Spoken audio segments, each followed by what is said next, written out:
আল্লাহ বলেন, বান্দা আমি কত দয়ালু আল্লাহ তুমি তো জানো না। ইয়া আইয়ুহাল্লাযীনা আমানু তুবু ইলাল্লাহি তাওবাতান নাসুহা। আল্লাহ বলেন, বান্দা তুমি ঈমান এনেছো, শয়তানের ধোঁকায় পড়ে তুমি গুনাহ করতে পারো, কিন্তু তুমি যদি তওবা করো আমি আল্লাহ তোমার তওবাকে কবুল করে নিব। তুমি যদি তাওবাতান নাসুহা করো আমি আল্লাহ তোমার সমস্ত গুনাহ ক্ষমা করে দিব। শুধু তাই নয়, আমি আল্লাহ তোমার গুনাহগুলো ক্ষমা করে দিব। এরপর তুমি যে গুনাহগুলো করেছ ওই গুনাহগুলোকে আমি আল্লাহ নেকি দ্বারা পরিবর্তন করে দিব। সুবহানাল্লাহ বলেন। এজন্য আল্লাহ ডাক দিয়ে বলেন, ইয়া আইয়ুহাল্লাযীনা আমানু তুবু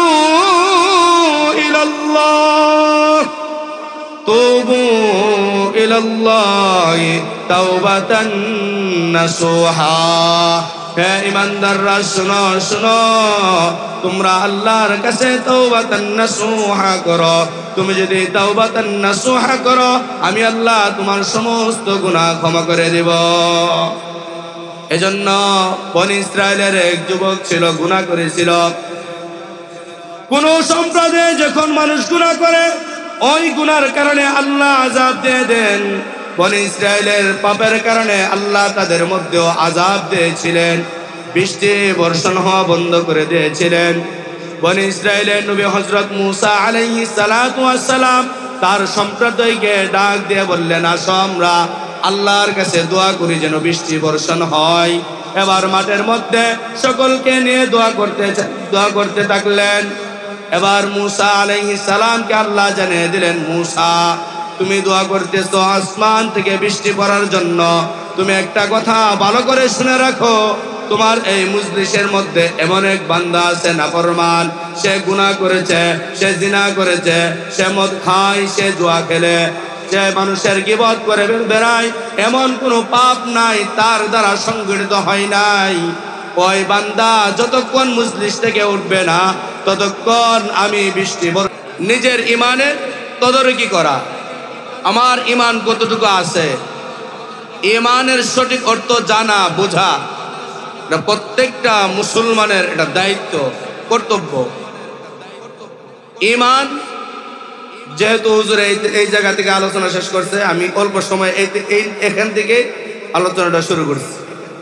তো ইমানের শাব্দিক অর্থ হচ্ছে বিশ্বাস করা, অন্তরে বিশ্বাস করতে হবে, মুখের দ্বারা স্বীকার করতে হবে, এবং আমাল বিল আরকান আপনার অঙ্গ প্রত্যঙ্গ দ্বারা নেকির কাজগুলো করে দেখাইতে হবে, বুঝতে হবে এটা ঈমান। আর পারিভাষিকভাবে ঈমান কাকে বলে? জিবরাইল আলাইহিস সালাতু ওয়াস সালাম রাসূল করিম সাল্লাল্লাহু আলাইহি ওয়াসাল্লামের নিকট আসলেন, এসে জিজ্ঞাসা করলেন, ইয়া রাসূলুল্লাহ মাল ঈমান, ঈমান কাকে বলে আপনি এটি আমাকে ভালো করে জানিয়ে দেন।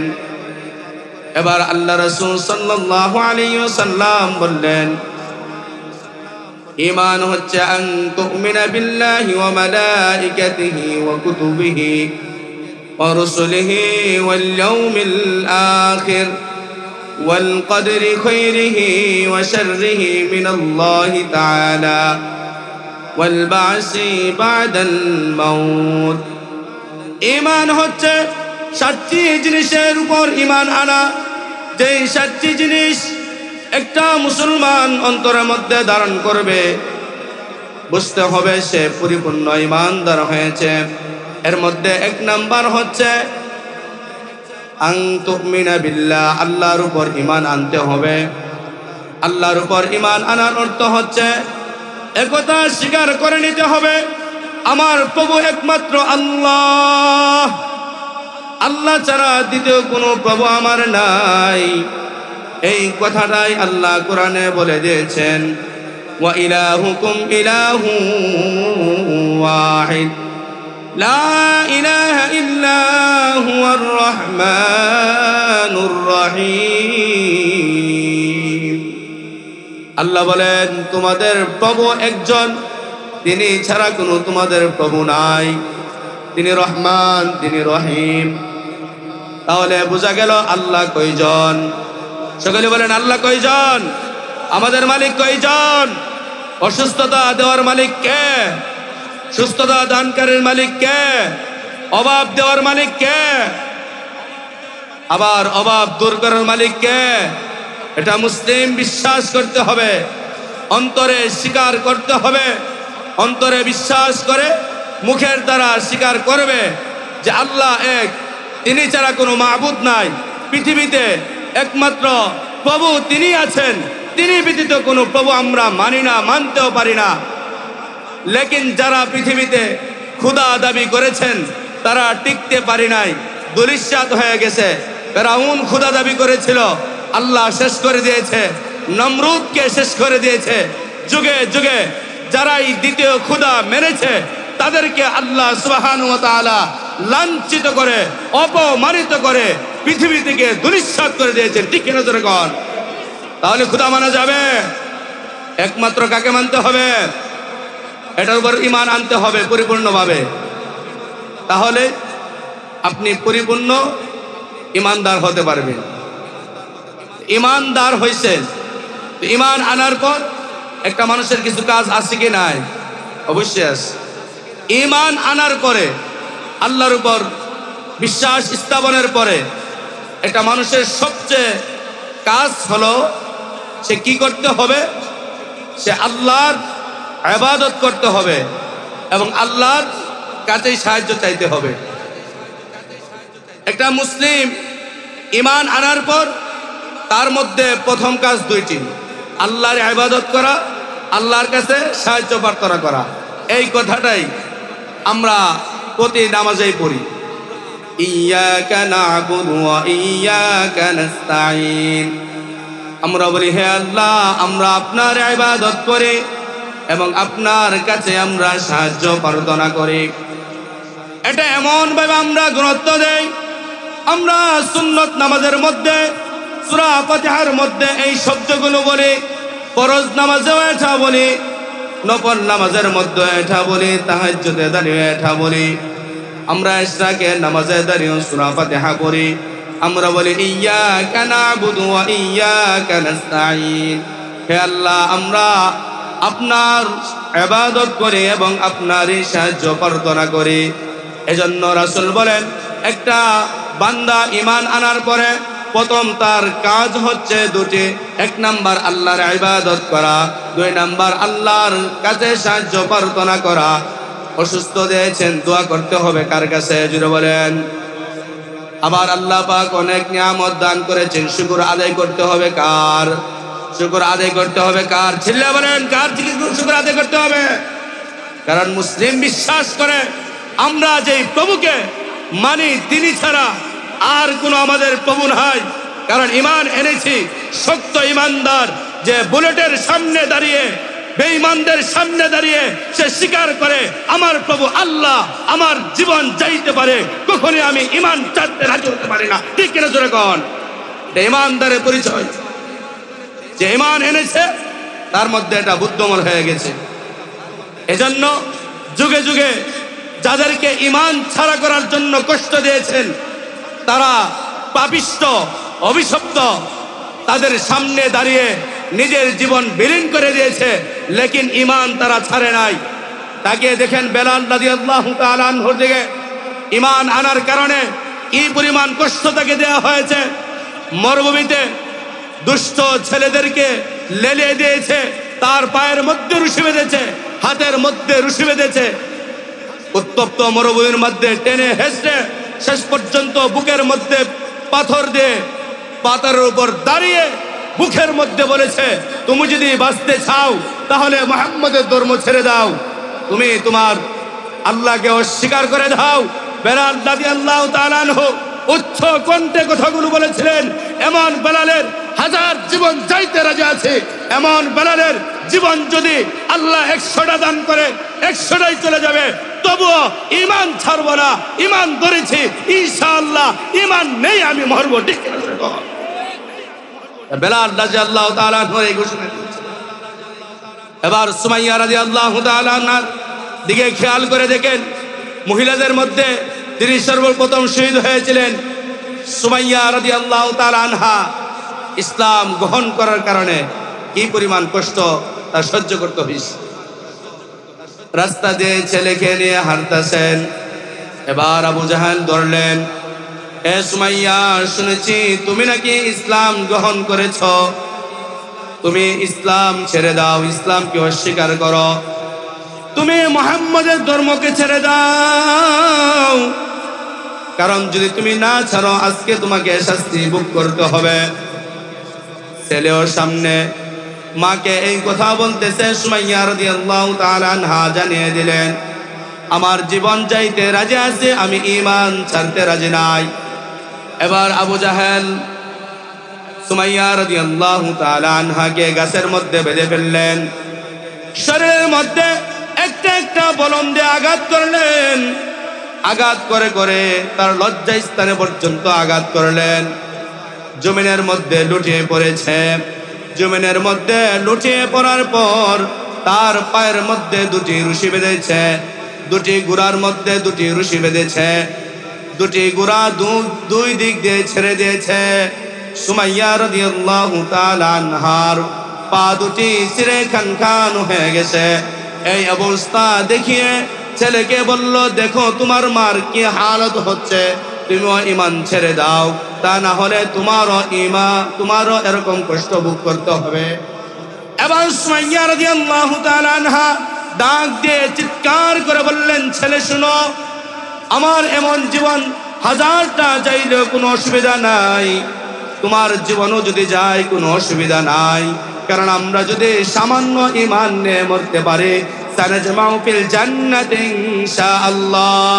একটু পরে দেখবা মৃত্যুর পরে আল্লাহ সুবহানাহু ওয়া তাআলা তোমাকে এবং আমাকে জান্নাত দান করে দিবে। সুবহানাল্লাহ বলেন। এজন্য রাসূল বলেন, ঈমানের কত দাম।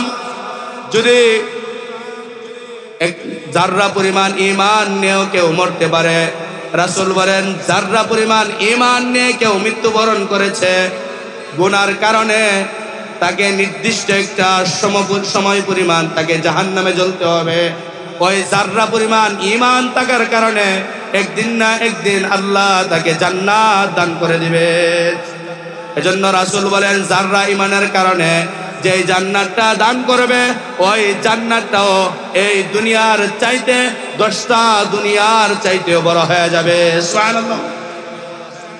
ফজিলত কম না বেশি? এজন্য ঈমান এনেছেন, গুনায় লিপ্ত হয়ে যাইতে পারেন, টেনশন করবেন না, আবার তওবা করে ফেলবেন যেন আপনার ঈমান ঠিক থাকে। ঈমানের তদারকি করেন।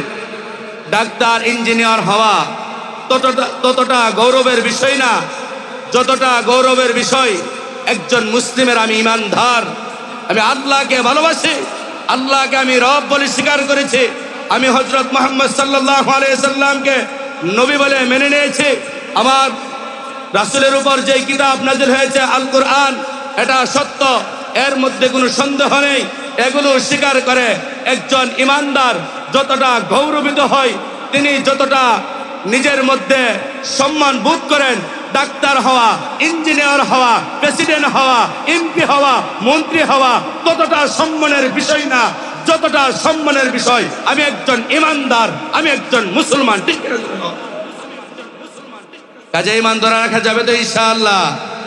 যদিও আপনি শয়তানের ধোঁকায় পড়ে যদি পাপের মাঝে লিপ্ত হয়ে যান, তো আল্লাহ বলেন তুমি পাপে লিপ্ত হতে পারো, কিন্তু তুমি তওবা করে ফেলো। তওবা করলে কি লাভ হবে?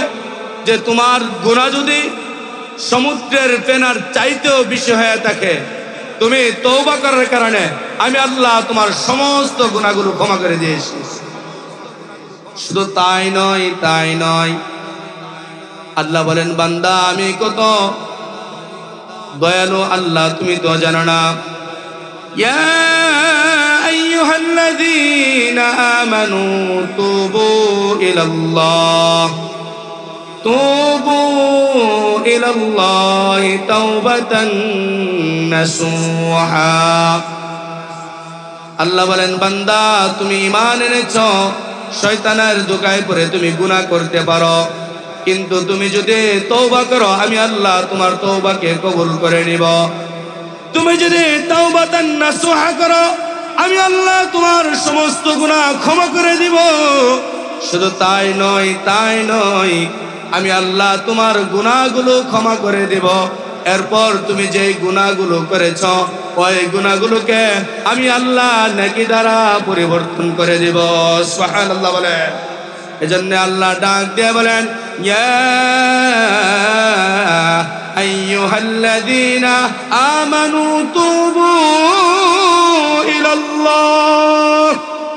তুবু ইলাল্লাহি তাওবাতান নাসুহা।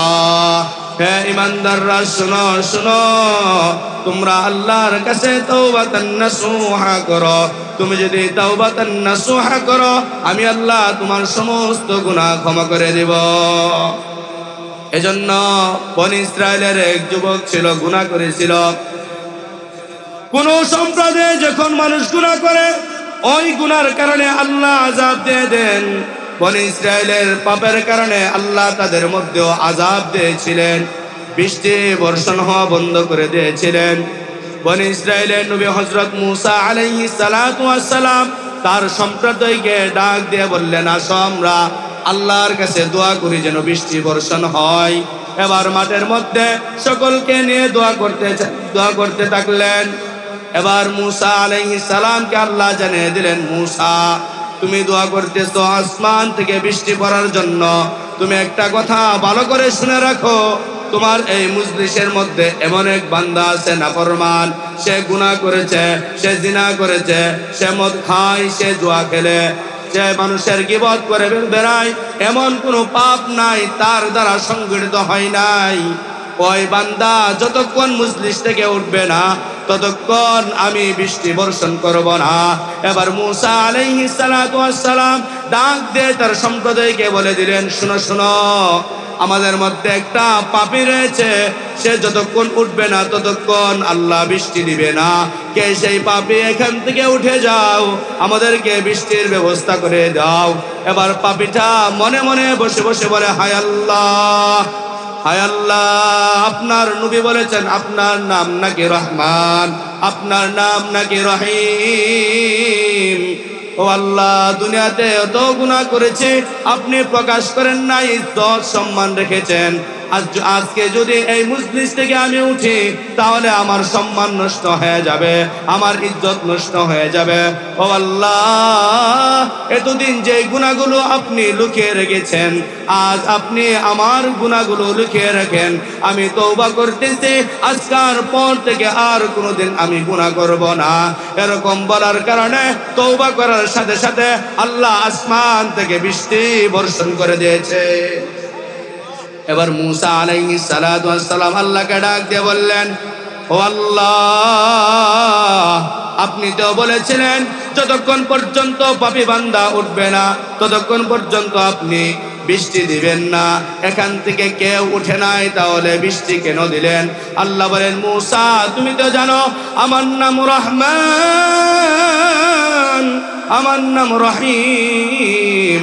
ওই বান্দা গুনাহ করেছে, গুনাহ করার পরেও আমি আল্লাহর দিকে তাকিয়ে যখন সে তওবা করেছে, আমি আল্লাহর আত্মমর্যাদায় লেগে গেছে, আমি আল্লাহ সহ্য করতে পারি নাই, তার এত বৎসরের গুনাহ আমি আল্লাহ সাথে সাথে ক্ষমা করে দিয়েছি।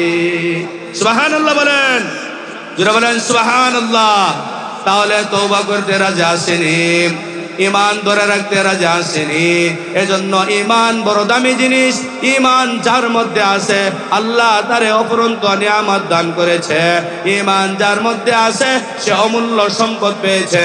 এজন্য মুসলমানের উচিত ঈমানকে ধরে রাখা, নিজের ঈমানের তদারকি করা, তার ঈমান ঠিক আছে কিনা এটা যাচাই বাছাই করা। কারণ ঈমান নিয়ে মরতে হবে।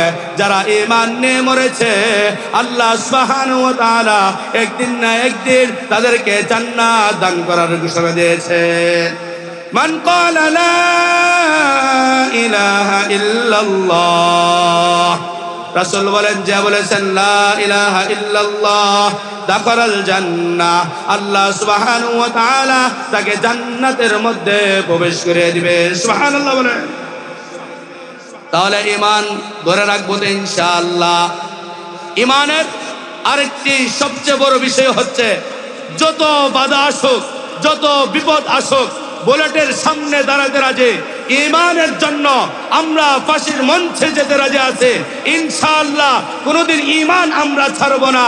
যেখানে কোরআনের বিরুদ্ধে কথা বলবে, যেখানে রাসূলের বিরুদ্ধে কথা বলবে, আমার ইসলাম নিয়ে কথা বলবে, ঈমানের জন্য আমি বাঁচবো কি বাঁচবো না এই চিন্তা করার কোনো সুযোগ নাই। আমরা প্রতিবাদ করে সেই শয়তানকে, যে আল্লাহ রাসূলের ব্যাপারে কটূক্তি করবে, যে কোরআন নিয়ে কটূক্তি করবে, তাকে প্রতিহতে করে ছাড়বো ইনশাআল্লাহ। ঠিক কিনা জোরে কর। এক তালহার ঘটনা পরে দেখো, আল্লাহর নবীর ইজ্জতের হেফাজতের জন্য কতটা আত্মত্যাগ করে দিয়েছে। উহুদের ময়দানে, উহুদের ঘটনা তোমরা পড়ো। উহুদের ময়দানে পাপিষ্ঠ অভিশপ্তদের আঘাতে আল্লাহ রাসূল জমিনের মধ্যে লুটিয়ে পড়েছিলেন। এবার তালহা রাদিয়াল্লাহু তাআলা আনহু আল্লাহ রাসূলের সামনে ঢাল স্বরূপ দাঁড়িয়ে গিয়েছেন।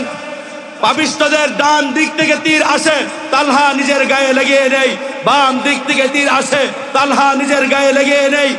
এবার চতুর্দিক থেকে তীর আসে, তালহা নিজের জীবন সামনে দাঁড়িয়ে রাসূলকে হেফাজত করেন। তালহা বলেন, আমার জীবন চাইতে রাজি আছে, রাসূলের গায়ে একটা ফুলের টুকা লাগতে দেরি হবে না। সেই তালহার মতো বাংলার জমিনে আমি সকল উলামায়ে কেরামকে বলবো, রাজনৈতিক দলকে বলবো, ছাত্র জনতা সকলে ঐক্যবদ্ধ হয়ে দল মত নির্বিশেষে যেখানে আল্লাহর নবীকে গালি দিবে, কটূক্তি করবে, তাকে কতল করার জন্য, তার বিরুদ্ধে কথা বলার জন্য কে কে প্রস্তুত আছে হাত লাগিয়ে দেন। নারে তাকবীর, নারে তাকবীর। আল্লাহ কবুল করুক, বলেন আমিন। আল্লাহ নবীকে গালি দিলে বেঁচে থাকার উপায় আছে? মান সাব্বা নাবিয়ান ফাকতুলু, যে আল্লাহ নবীকে গালি দিবে তাকে কতল করতে হবে। ঠিক কিনা জোরে কোন? কাউকে আমরা ছাড় দিব না ইনশাআল্লাহ। তাহলে আজকের আলোচনার বিষয়, আমরা ঈমানকে ধরে রাখবো। ঈমান আনার পরে আমাদের দুটি কাজ। এক নম্বর আল্লাহর ইবাদত করা, দুই নম্বর আল্লাহর কাছে কি সাহায্য প্রার্থনা করা। যতই মুসিবত